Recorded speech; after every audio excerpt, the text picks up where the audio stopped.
तो मेरी बात हमेशा यही रही कि जब आप अगर पूछते हैं कि क्यों बिहार, तो मैं अक्सर कहता था कि बिहार क्यों नहीं, मतलब वाई बिहार, तो वाई नॉट बिहार।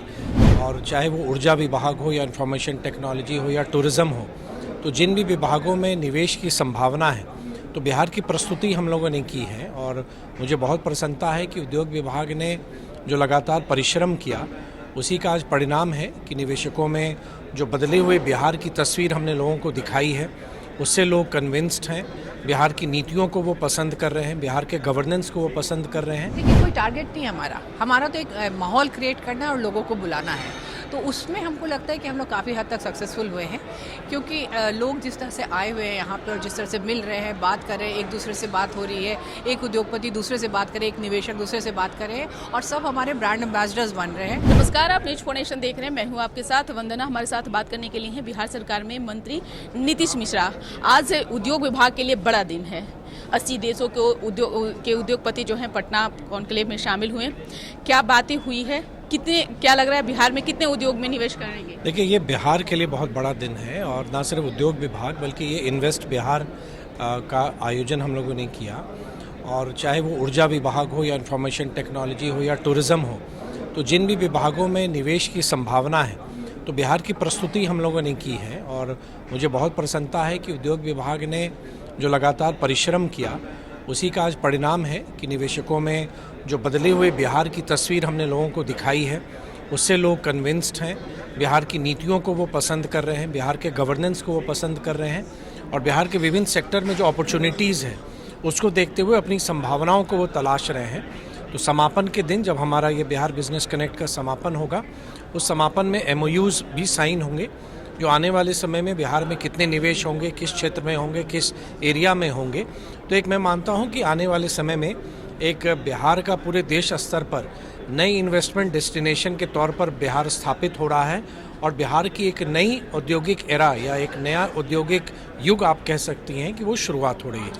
आपने जब से मंत्री पद संभाला तब से देश विदेश सभी जगह जो है उद्योग को बढ़ावा देने के लिए लोगों से मिले, बड़े बड़े उद्योगपतियों के साथ जो है आपने बातचीत की, और आज उसी का फलाफल है कि ये दूसरी बार कॉन्क्लेव में जो है उद्योगपति आए और आज बेफिक्र होकर के पटना में उद्योग लगाने की बात कर रहे हैं। उनके पॉलिसी पर या उनके चीज़ों पर कितनी सरकार जो है खरीद रही है? देखिए, बहुत सारे ऐसे लोग आए जो पहली बार पटना आए या पहली बार बिहार आए, और जब हमने उनसे पूछा तो उन्होंने कहा कि उनके बारे में जो बिहार के बारे में भ्रांतियां थीं या जानकारी वो समझते थे, बिहार एकदम अलग है और बिहार बहुत बेहतर है। तो मेरी बात हमेशा यही रही कि जब आप अगर पूछते हैं कि क्यों बिहार, तो मैं अक्सर कहता था कि बिहार क्यों नहीं, मतलब वाई बिहार, तो वाई नॉट बिहार।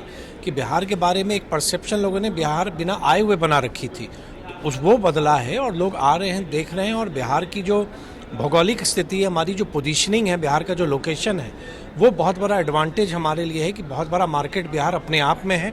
हमारे यहाँ ह्यूमन रिसोर्स है, सभी संसाधन है, कनेक्टिविटी बहुत अच्छी है, तो निवेशक के लिए एक बहुत बेहतर माहौल बिहार आज ऑफर कर रहा है। आपके लिए चुनौती भी है इसलिए क्योंकि शेष दिन चुनाव में भी बचे हुए हैं। उद्योग के क्षेत्र में क्या लग रहा है, जो टारगेट है वो पूरा हो जाएगा? उद्योग के क्षेत्र में आप जो है वो जनता के बीच में फिर से जो है वो जाकर के आप बातों को कर सकते हैं, क्योंकि तेजस्वी यादव की भी जो है नज़र उद्योग पर है।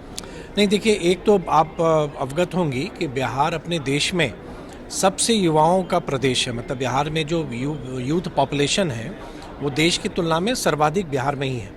तो बिहार के युवा चाहते हैं कि उनको बिहार में ही उनके स्किल के अनुसार काम मिले, और निवेश अगर आता है तो वो रोज़गार लेके आता है। और जब हम निवेश की बात करते हैं तो सिर्फ हम बड़े निवेश की नहीं बात करते, MSME सेक्टर या स्टार्टअप्स की भी बात करते हैं। आज बहुत सारे बिहार के युवा अपना उद्योग शुरू कर रहे हैं, मतलब वो स्वरोजगारी हो रहे हैं। तो एक पूरा माहौल बन रहा है, और हमको लगता है कि एक आने वाले समय में बहुत अपॉर्चुनिटीज़ बिहार के युवाओं के लिए सामने रहेगा। एक सवाल है, निरंतर प्रयास से ये विकसित बिहार का सपना पूरा होगा नीतीश मिश्रा जी?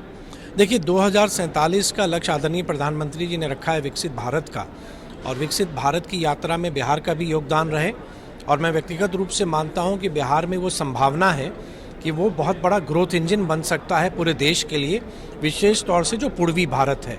तो बिहार की संभावनाएं बहुत हैं, आज उसको हम लेके आगे बढ़ रहे हैं, और मुझे विश्वास है कि आने वाले समय में बिहार का बहुत बड़ा कंट्रीब्यूशन देश की प्रगति में होगा। मैडम, आज का कार्यक्रम क्या रहा और क्या ये आगे आने वाले समय में बिहार में कितना बड़ा ये बदलाव देखेंगे? ये आज का उद्घाटन सत्र खत्म हुआ है, जिसमें बहुत ही पॉजिटिव माहौल था पूरे हॉल में। और लोग हमारे पास जो बैक एंड टीम है उनके पास गए, उन्होंने कहा कि हम इन्वेस्ट करना चाहते हैं बिहार में। और ये एक्चुअली ये एक निचोड़ है जो हम पिछले 1 साल से इस पर मेहनत कर रहे थे, इससे बात कर रहे थे, इनके डिमांड्स को समझना चाह रहे थे, हम क्या ऑफ़र करें वो करना चाहते थे। तो आज उसका कल्मिनेशन है और मुझे बहुत खुशी है कि उद्योगपति और निवेशकों ने यहाँ पर बिहार की पॉलिसीज़ पे भरोसा दिखाया है और बहुत एंथुजियाज़म के साथ MOU साइन कल करेंगे, ऐसे मेरी उम्मीद है। कितने दिनों का ये कॉन्फ्रेंस चलेगा? ये कल माननीय मुख्यमंत्री आएंगे और उनके सामने MOU साइन किया जाएगा, उद्योगपति अपना डिक्लेयर करेंगे। और मुझे लगता है कि ये कल जब तब ख़त्म होगा, एक नया नींव रखा जाएगा औद्योगिक बिहार के लिए। सच में बिहार एक बदलता बिहार जो है वो दिख रहा है और उद्योग के प्रति लोगों का भी अब ज़्यादा जो है वो देखा जा रहा है कि लोग इंटरेस्ट ले रहे हैं, बाहर के भी जी, लोग ये समझ रहे हैं कि अगर वेल्थ क्रिएशन चाहिए तो आपको वो सरकारी नौकरी की मानसिकता से बाहर निकल के स्वयं अपना कुछ व्यापार करना है। और इससे चल रहे हैं तो हमारे पास छोटे निवेशक भी आते हैं, MSME भी आते हैं, तो हम उनको भी सपोर्ट करते हैं। तो ये नहीं कि हम सिर्फ बड़े उद्योगपतियों के साथ ही बात करते हैं, हम छोटे लेवल पे जाके MSMEs और स्टार्टअप्स है उनको सपोर्ट करते हैं, ताकि एक वेल्थ क्रिएशन और जॉब क्रिएशन एक डिसेंट्रलाइज तरीके से हो सके। बहुत से समय भी बचे हुए, महीने बचे हुए हैं उद्योग विभाग के लिए और एक टारगेट भी लग रहा है कि पूरा करना बहुत चुनौतीपूर्ण लग रहा है क्या? देखिए, कोई टारगेट नहीं हमारा तो एक माहौल क्रिएट करना है और लोगों को बुलाना है। तो उसमें हमको लगता है कि हम लोग काफ़ी हद तक सक्सेसफुल हुए हैं, क्योंकि लोग जिस तरह से आए हुए हैं यहाँ पर और जिस तरह से मिल रहे हैं, बात कर रहे हैं, एक दूसरे से बात हो रही है, एक उद्योगपति दूसरे से बात करे, एक निवेशक दूसरे से बात करे, और सब हमारे ब्रांड एम्बेसडर्स बन रहे हैं। तो मुझे लगता है कि रादर देन टारगेट ड्रिवन एक नैरेटिव बिल्ड किया जा रहा है, जिसमें लोग उद्योगपति और निवेशक स्वतः यहाँ पे आके निवेश करेंगे। बदलाव आएगा बिहार में, मुझे तो लग रहा है आएंगे बिहार, बदलाव दिख रहा है। इस खबर बस इतना ही। सहयोगी गौतम के साथ न्यूज फॉर नेशन पटना।